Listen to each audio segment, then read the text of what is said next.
La semplicità è l'ultima soffisticazione. Il y a quelque chose de spécial dans l'air ce soir, particulièrement lorsqu'on s'exprime au château de Chambord, dans l'antre du génie de la Renaissance, mort non loin de là, à Amboise, il y a tout juste un demi-millénaire. Qui sait, Léonard de Vinci s'est même peut-être tenu juste là, ce soir, où je me tiens en ce moment. La simplicité est la sophistication suprême. La simplicité et l'élégance des œuvres du génie de Vinci émanaient toutes de réflexions et de connaissances complexes. Mais qu'est-ce qui lie cette citation avec le sujet de mon talk TEDx, la biologie synthétique? Il s'agit du phénomène d'émergence.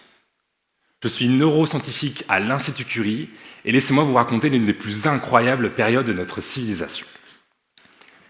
Émergence. Le tout vaut plus que la somme des parties.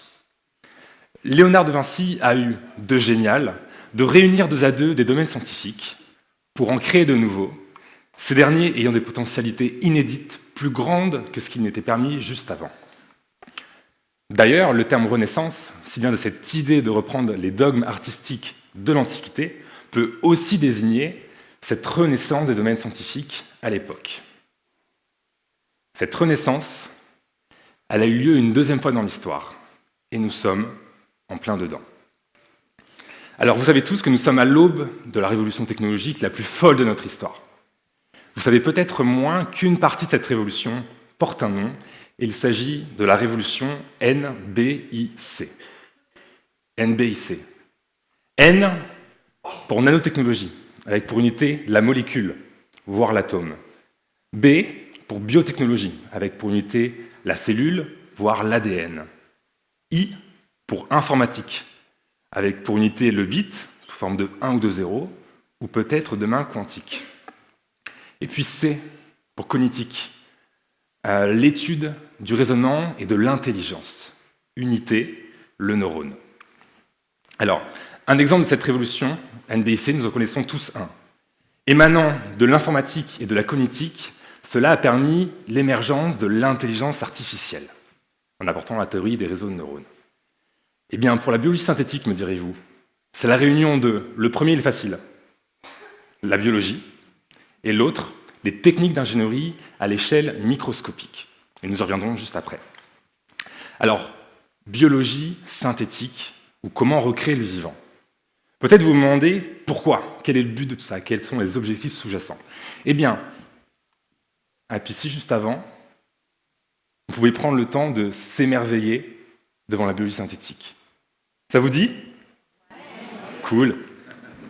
Moi-même, étant autant passionné par l'art que par la science, je peux vous emmener au cœur d'un monde où les artistes ne sont d'autres que vos propres cellules. Alors pour vous remettre juste un peu dans le contexte, je viens donc de l'Institut Curie, nous disposons de matériel exceptionnel, de microscopes exceptionnels. À tel point que j'ai l'impression d'être un enfant continuant à jouer avec ses propres jouets, encore aujourd'hui. Grâce à ces microscopes, l'infiniment petit se dévoile tout en fluorescence.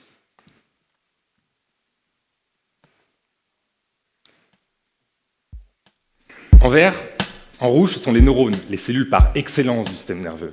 Ils sont ici très dynamiques, encore en train de mettre en place leur réseau de neurones. En vert, juste ici, ce sont les cellules gliales, les véritables majordomes des neurones. Ils sont capables de les soigner, de les nourrir et même de traiter leurs déchets. Alors, vous voyez que tout cela est très dynamique, et pour cause, il s'agit de cellules embryonnaires, encore en train de mettre en place le tissu cérébral. Alors, vous voyez, on ne contrôle pas encore ce qu'il se passe. Il ne s'agit pas, à proprement parler, de biologie synthétique. Pour bien comprendre,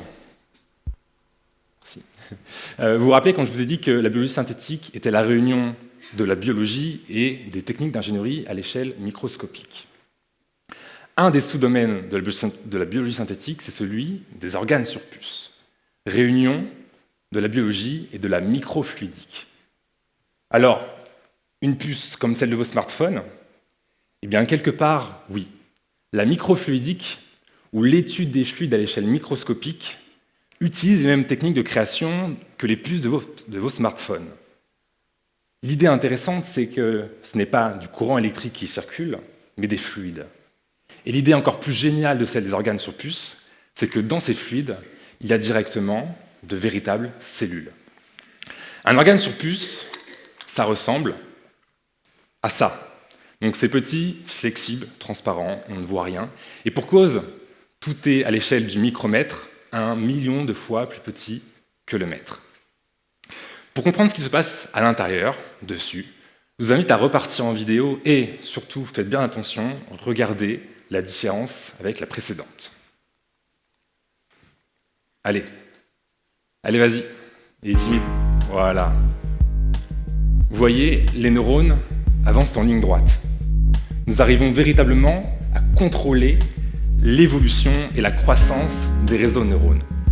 Fascinant.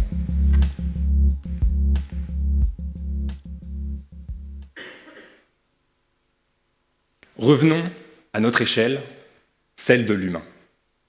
Reproduire sur ces puces des micro-environnements qui miment ce qu'il se passe dans votre cerveau permet bien plus que le progrès scientifique. Cela permet le progrès social. Premièrement, sur ces puces, si nous testons directement des médicaments et des traitements, nous pouvons envisager de se passer de l'expérimentation animale. Mieux, si on ennuie directement de véritables maladies, telles qu'Alzheimer ou Parkinson, nous pouvons éviter de les induire à de véritables animaux. Léonard de Vinci, il y a 500 ans, disait déjà « Il viendra un jour où les hommes comme moi, ou les personnes comme moi, regarderont le meurtre d'animaux comme certaines voient aujourd'hui le meurtre d'humains. » Je vous laisse du temps pour l'avoir celle-ci.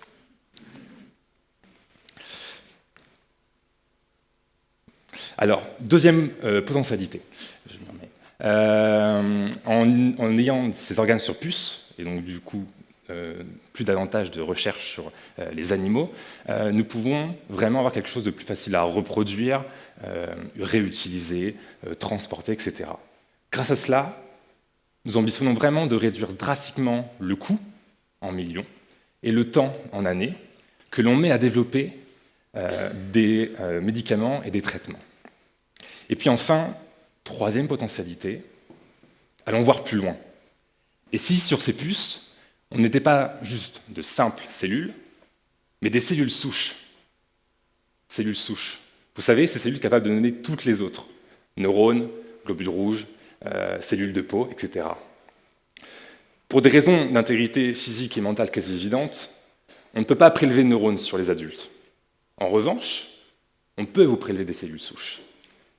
Imaginez la puissance d'avoir vos propres cellules sur ces puces. Nous réagissons tous différemment à une molécule, un traitement, une chimiothérapie ou une allergie. Imaginez véritablement la puissance d'avoir votre propre biologie sur cette puce. Alors, concrètement, le mieux, c'est peut-être encore de donner un exemple. Vous connaissez Iron Man ? Les fans comme moi de super-héros savent que ces armures ont évolué au fil du temps, portant chacune un nom différent. Eh bien, pour mes organes sur puce, je m'amuse à faire pareil. Et voici maillotype juin 19.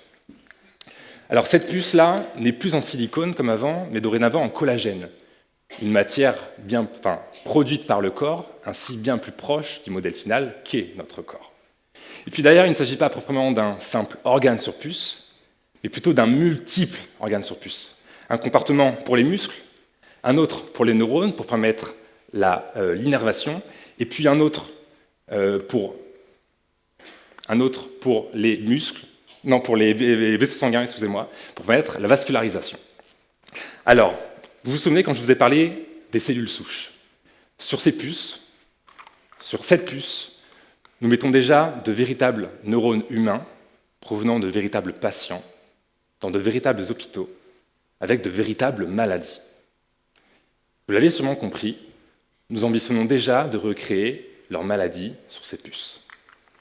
Le domaine des organes sur puces n'est qu'une petite partie du domaine de la biologie synthétique, qui comprend notamment un grand pan dédié à la génétique. Et vous comprenez bien que, en l'espace d'un talk TEDx, je n'aurais pas eu le temps d'en parler. Mais retenez que sur ces puces, alors certes, nous avons des applications en médecine et en pharmaceutique, mais aussi dans plein d'autres domaines. Agronomie, agriculture, chimie verte, chimie de production des bioplastiques, biocarburants, etc. Et j'en passe et j'en oublie forcément. Une aussi petite chose avec d'aussi grands impacts. Alors, vous l'avez compris ce soir, pour parler de tout cela, il faut être un peu passionné. Léonard disait déjà « toute connaissance débute par des sentiments ».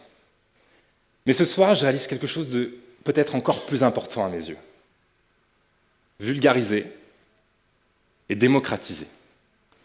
Car il ne s'agit pas que vous soyez simplement au courant de ce qu'il se passe, mais que vous puissiez directement avoir les outils pour comprendre les grands enjeux de demain. Car j'aimerais finir sur cela. Léonard de Vinci était l'un des plus grands humanistes de son époque. Il mettait toujours l'humain au centre des préoccupations, et de par ses œuvres, il a raconté une histoire, celle de l'évolution de notre civilisation. Aujourd'hui, c'est le terme transhumanisme qui commence à faire parler de lui. Certes, le défi éthique est immense, mais sous son approche technoprogressiste, la technique, la science, la motivation, le travail au service du progrès social et humain, j'ai pu y découvrir une approche fondamentalement et profondément philanthrope et altruiste qui pense véritablement que faire de la recherche, mettre de l'argent, mettre du temps, pour vous éviter à vous, à vos proches et à n'importe qui d'avoir un cancer ou une neurodégénérescence, a bien plus de sens, enlève bien plus de souffrances non souhaitées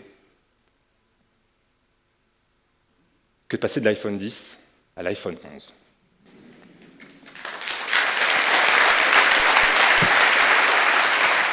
Je voulais vous dire qu'un jour, en me retrouvant sur la terrasse d'un café parisien, un café à 9 € donc, un ami m'a dit qu'il me voyait comme Steve Jobs, le fondateur d'Apple, en train de créer dans son garage une nouvelle technologie qui pourrait potentiellement, demain, changer la vie de millions de personnes. Pourtant, je pense qu'il y a quelque chose de fondamentalement différent. Il ne s'agit pas simplement d'avoir une technologie qui satisfasse uniquement son utilisateur, il s'agit d'avoir une partie de vous qui puisse vous sauver, vous, ainsi que vos proches. Ce soir, plus que jamais, l'avenir de notre civilisation s'inscrit dans la pierre et dans les circuits microfluidiques. Merci.